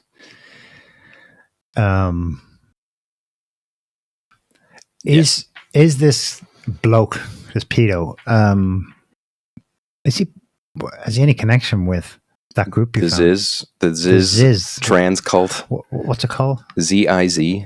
That's it. ZIZ. And it's a trans terror group. Is it listed as a terror group by the US government yet? No, not yet. This is just what Andy No is referring to it as, because they've been linked to 6 murders so far. Oh, yeah. And among other things, harassing the people who own properties that they either rent or squat on. So, I mean, in all essence, they're a group of people and they murder and terrorize. Therefore, they're a murder terror cult. They have killed people. Are those who are killed in some way political targets? No, nothing yet. It could be personal stuff. Yeah, it's all personal. Like the one guy, I believe it was a dude. When you start talking about like a big group of trannies trying to keep track of who's actually a bloke and who's actually a woman is a bit confusing. But his parents died. They were murdered. And so now he inherited, all of that. So presumably his involvement was to get the money from his parents in order to continue funding whatever they're doing or trying to do in setting up these various autonomous trans zones. Coincidentally, so that Nelson is a new one, but this week Andy No reported that the so-called leader of this Ziz terror group was arrested. Mm-hmm. They found Zur after years on the run after faking his death. The leader of the trans terror cult linked to 6 violent deaths was finally arrested. That's Jack Lasoda. And he hints at what's been going on and how they've managed to get away with so much. Will a judge lower the bail again? So they've got judicial help, right? Mm-hmm. Don't know who that weird face is. That was another one of the individuals. I believe that's a woman, and she was involved in one of the murders, and that's her basically pretending to be dead in order to like not have to take a mugshot. but it's like you're already arrested. Like they know you're alive. Why are you trying to pretend like you're dead? Are you retarded? Scroll down. We won't watch this whole presentation, but he'll summarize it in text. So Jack Lasota and 2 others were found in rural Maryland. They drove 2 white box trucks and had several firearms, including a loaded 6-hour pistol on her waistband. A rifle and a second pistol were found in the trucks. Members of the group have a history of providing law enforcement and the courts with false identities and having their surrogates tell the courts they died in an effort to get cases closed. That's insane, which may apparently worked for some years. Yeah. And so that's actually a problem that Andy has talked about recently, where one of the people has been identified and charged under their fake name, and Andy has like found their real name, and it's the it's a woman who identifies as a man, and they've been charged under this male name, which isn't a legal name. It's just a name. Mm. You know, it's one of their fake assumed identities that they use to try and like get away with things. And yeah, it was a woman who, interestingly enough, and just like all of the others, she was very bright. She was very smart. Won like spelling bee contests and went on a full scholarship to Arizona University. And so it just, you know, again, from a well-to-do middle-class background, intelligent, and somehow ends up involved in this craziness. Yeah. That's liberalism for you, baby. In part, you can keep it. It's where a fraction of people will end up. But yeah, how many of them are out there? You know, how widespread is this? I think it's hard to gauge. When I was looking for info about these people and their case, I scrolled down. I didn't bring it up for the show, but Andy No had also posted what he said. I couldn't verify it, but he said this was footage taken from the grounds of, or close to, Columbia University. And what it was like a meeting outdoors at night around the campfire of professors and students from one of the top Ivy League universities in the United States. And what they were doing was chanting. And you think, oh, okay, a little bit of, you know, Bohemian Grove-y type stuff. Maybe they're into New Age stuff. No, they were chanting left slogans. You know, he will not destroy us kind of stuff, referring to Trump. You know, we will crush fascism. Yeah. And other weird stuff like poems written by, what's her name? The mother of Tupac Shakur, who was a mental activist in the 70s, calling for the breakaway of the 6 southern states for a new black states of America. I'm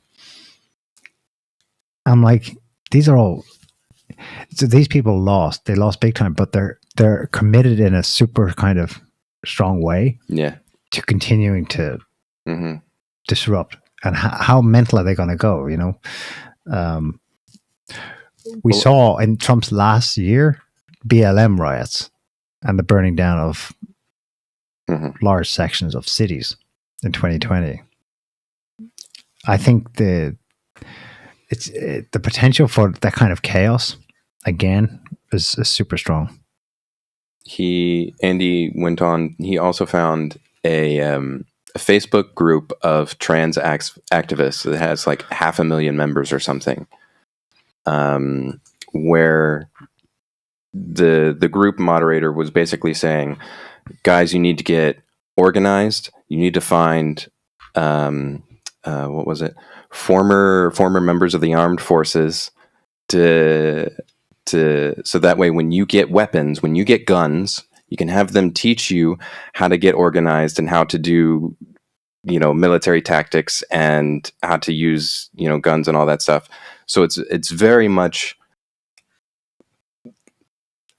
I mean, they're even saying like, there's no such thing as too far. Like that's not an exact quote, but that's the essence of it. Is that you can't wait for by any someone means else. Necessary. By any means necessary. You can't wait for an influencer or the politicians to make you safe. You have to do these things yourself. And so when you say like, is it in the offing? Is it a possibility? Well, it's there. A lefty liberal uprising, a counter revolution of crazy people who don't even know which bathroom to use. Good luck. Good luck. Speaking of you saw the leaked internal chats from the NSA? Yeah. What, some 200 people involved? These people were. This is what we've always wondered. Is the trans thing like, kind of like, did USAID and the State Department insist that all US embassies around the world raise the LGBTQ plus flag because they were trying to stir up trouble over there to make it easier for them economically? Or were they actually all just deviants themselves, pushing it from the core outwards? This NSA revelation speaks to the latter. Mm-hmm. That's where it came from.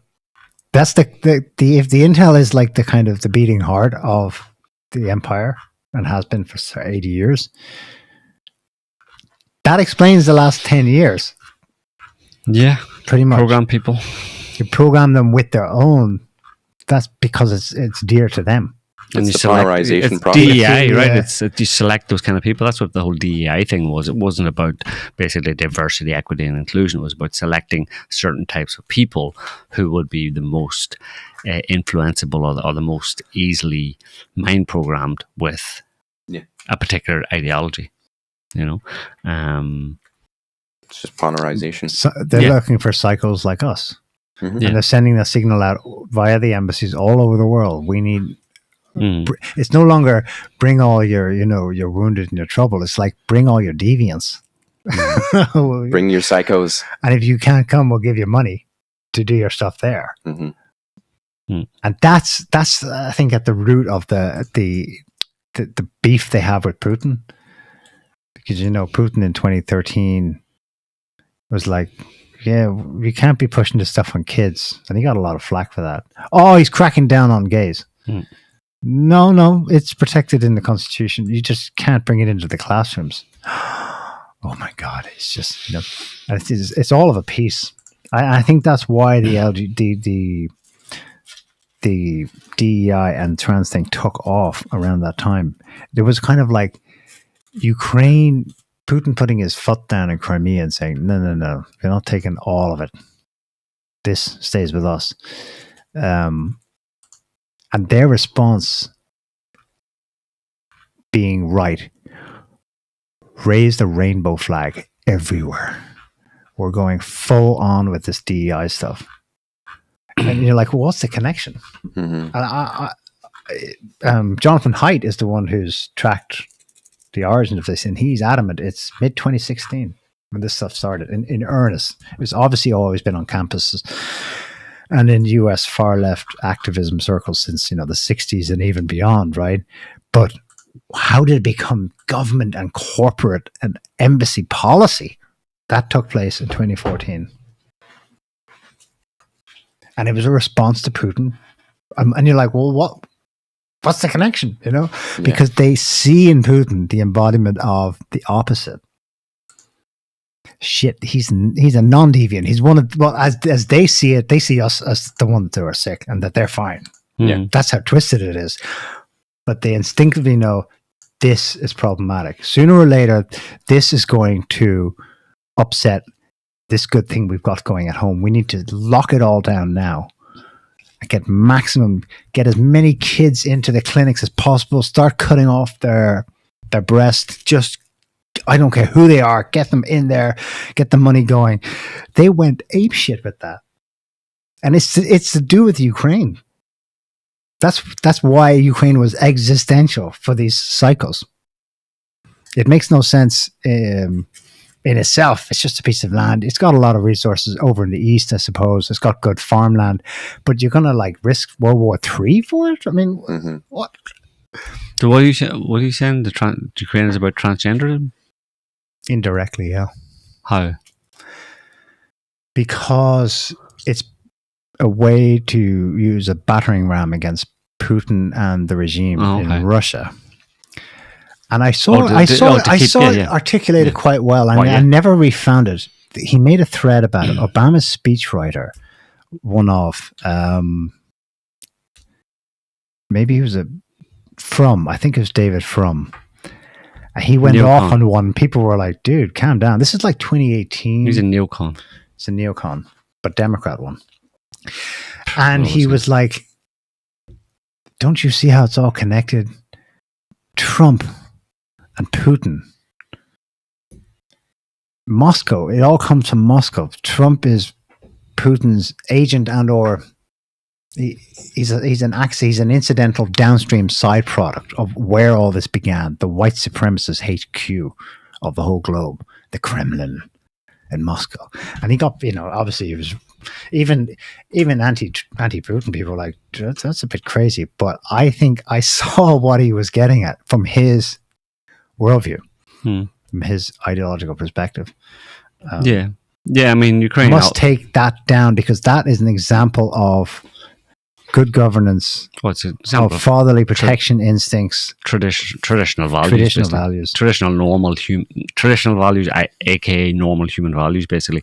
And Trump embodies, obviously, the MAGA thing embodies the same conservative type values and stuff. And apparently there are people in positions of power who, in deep positions of power, who really, really don't like that because ultimately those two ideologies are. They ultimately they come from the perspective of a leader or leaders of a country trusting the population and going with giving the people what they want in the sense of not programming into them what you want them to want, but rather just giving them what is natural for human beings to want, which is, like I said before, is basically, based around conservative, traditional family values. It's almost like they're almost bad words, but it's like the way human beings have lived for all of human existence, basically, is what you're talking about. And they want to upend that, And so, Ukraine was, going into Ukraine was going after Russia, and for, largely, there's geopolitical reasons, obviously, there's overt geopolitical reasons why they would want to do that, in terms of, we're talking about pushing back against Eurasian integration and a multipolar world, because that's anathema to global Western American hegemony and empire. But another level deeper than that is also is the ideology behind it that Russia embodies, and the Russian people, the Russian president, and also now Putin, Trump. Musk just posted this, and it kind of sums up the whole thing. And to the extent that things that Musk says are reflective of what the Trump administration believes, which is pretty much the case as well. He says here, EU leaders, this is talking about them and what they're doing today. EU leaders and Zelensky having fancy dinners while men die in trenches. How many parents will never see their sons again? How many children will never see their father? And then he posts a picture of the reality of war, of a chessboard, all the pawns dead, and the king and the queen sitting off to the side having dinner. And who's going to argue with that? Who are all these liberal, bleeding heart, formerly anti-war types who hate Elon Musk for posting something like that? Yeah. Who are these people? Who are the Slava Ukraini that don't want to Slava Ukraine? That's glory to Ukraine. Who don't want to save Ukraine, to save Ukraine, or to who don't actually want to stop Ukrainian people from dying in a war. I mean, how do they rationalize that? I mean, these European politicians, who are they actually talking to? Who are they actually representing? Because, okay, conservatives, they're not representing them, right? They're not representing any of the MAGA people, and not representing any conservative-minded people in Europe. So supposedly they're speaking for what? Or who are the people that support them? Support the European politicians who want to effectively keep this war going and keep keep Europe and the West on a war footing with Russia over Ukraine, and thereby keep the war going to one extent or another, and keep Ukrainians dying. These are the people who support Ukraine. Make that make sense for me. How an traditional anti-war liberals, supposedly, who are fundamentally anti-war, hate big, evil corporations, defense contractors, and big warmongering governments. Hate those and have hated those for their entire lives, about all their political lives, have hated those. But now, apparently, they support... And who founded the EU on the and, premise that it was to stop Europeans from killing each other. Right, exactly. And now they want to support Ukraine. I stand with Ukraine. Which basically, I mean, they're obviously not, they have to be complete idiots to not realize that increases the chances that the war will keep going. So how can those people actually be who they say they are? And do they even exist? And do these European politicians and these warmongers who want to keep the war going, are they actually representing anybody in society? Because historically, it would have been the conservatives who would have been who are tended to be more belligerent and more prone to capitalist endeavors. Yeah, to waging wars if they were to defend our interests and get the bad guy and all that kind of stuff, like under Bush and after 9/11 and all that kind of stuff. But the liberals or the lefties would have been like totally against it. So now over Ukraine, they're definitely not representing any conservatives in the West who are all supportive of right-wing populist parties in Europe and obviously Trump in the US. So the only ones that are left that they can be representing are left-wing liberals who are deviants, die-hard anti-war people. So who are they supporting? Who are they representing? The people who want to keep the war going. There is nobody in society that supports them, that can support them in any sensible, rational, common sense way. It can't. That's the thing. It's like it's not rational. Yeah, but because when I just hopped on Facebook for no particular reason, and then I see this big yellow and blue "I stand with Ukraine" from somebody that I used to know, and he's definitely a liberal type. Was very much into the whole you got to vaccinate, you got to save lives, you got to socially distance, and all that horse shit. And so it's just this big obviously after the whole thing that went down with Zelensky in the Oval Office, and there it is, I stand with Ukraine, and I had to sit there and think about, like you're saying, like how does he rationalize that? How do you rationalize How does he explain that this? to himself? Because the only thing that I can think of is that Putin invading Ukraine was bad, and we have to support Ukraine so that Putin doesn't win. Why? Because that would be bad, because he was bad by invading. So the alternative is what? Ukraine wins? Yes. Okay, so how's Ukraine going to win? At this point. I mean, has he looked at a map? But at this point, he would have to have looked at a map and realized that what does Ukraine winning mean? It means them taking back the 4 regions that Russia has conquered, which means a lot more war and probably millions of more Ukrainians dying. Yeah. So that's what he's supporting. Yes. Just on principle. So they don't give a shit about the actual people dying. They don't actually support Ukraine. They support some kind of like abstract idea of good versus bad and fuck the people who are dying. As long as I get to feel that actually has prevailed, good has prevailed, and forget about the details. Yeah. But I call that, I support Ukraine, which is basically means I support, hundreds of thousands or millions of more Ukrainians dying. Yeah. Keep it going. Keep the war going. I mean, you see how like that's one step. That's one logical step from your initial position. It's like one explanation, one step in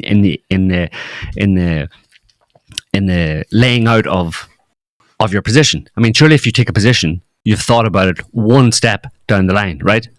Like you've thought about, does that make sense? I support Ukraine. What do I mean by that?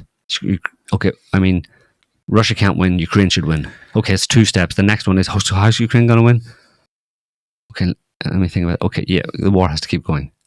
And what does that mean? Okay, so it's 3 steps, but they're very short steps to lots more Ukrainians dying. equals I support Ukraine. Those people should be pushed off an ice floe. Absolutely.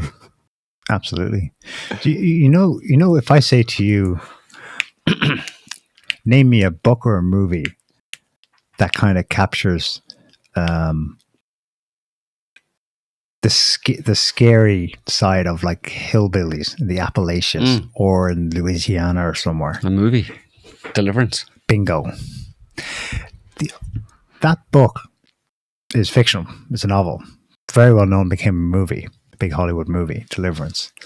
And it's the image, people, the go-to image of Americans and others in Europe. Oh God, backwoods America. The story is, this is anecdotal, might need checking, but the story is the author of it was inspired to write it after a real incident when his car broke down somewhere in the Smoky Mountains or the Appalachians, somewhere. And he was in the middle of nowhere. It's like the late 50s. Mm-hmm. And a car passed and stopped, and a bunch of guys got out. And they came over and they said, "Oh, you have a flat." And they took him to the garage and they got a new tire for a new wheel or whatever. They took and they drove him back and they fixed it for him, and he was on his way back to he was a professor, I think. He was a Southerner himself, but he was like a liberal professor. And he said in this interview or in his memoirs, I'm not sure which, he said, "Yeah, but all the time on the way home, I kept thinking, well, what if they had raped me?" And that was the inspiration for writing Deliverance. Right, so he created the opposite. He created, his mind produced the opposite to reality. Right. Entirely autonomously from within. And it's become a symbol, it's become a metaphor for MAGA people. Yeah, so who is this person? I think his surname's Dickey. And do you think he did that because he felt it was a missed opportunity? Well, that's what people wonder about the psychology of that. Because in their minds, do they want... So now you've got all the people who are like, save the refugees. Yeah. And bring them in. Oh, well, this is really bad. Are you sure? Look at the crime stats and they're raping our daughters. As a part of them going, yes. Can I be one of those daughters? I'm enjoying this.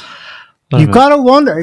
We're beyond rationality here, like we said. So you're actually just dealing with fairly basic human psychology there. It's not really... It's not an unusual thing that, but sometimes taken to unreasonable extremes, or given vent. That's why you need religion to keep those kind of impulses in check. Anyway, we better call it quits. It was this is not February, we're still in March now, yeah. Mm-hmm. We're in March already. So I gave my wife a pendant with on Valentine's Day. I gave a pendant with Le Monde carved into it. Nice. Means the world to her.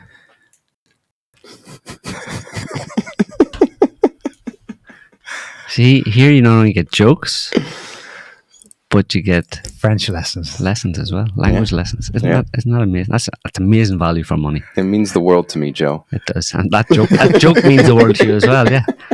Yes. All right. So, okay, it's time. We go.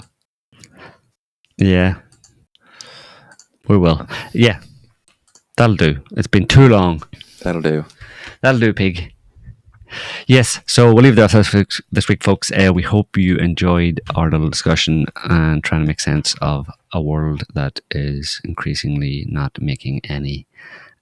So we'll be back next week with another one on whatever bullshit's been going on between now and then, as usual. So thanks for watching and commenting, and have a good week. See you later.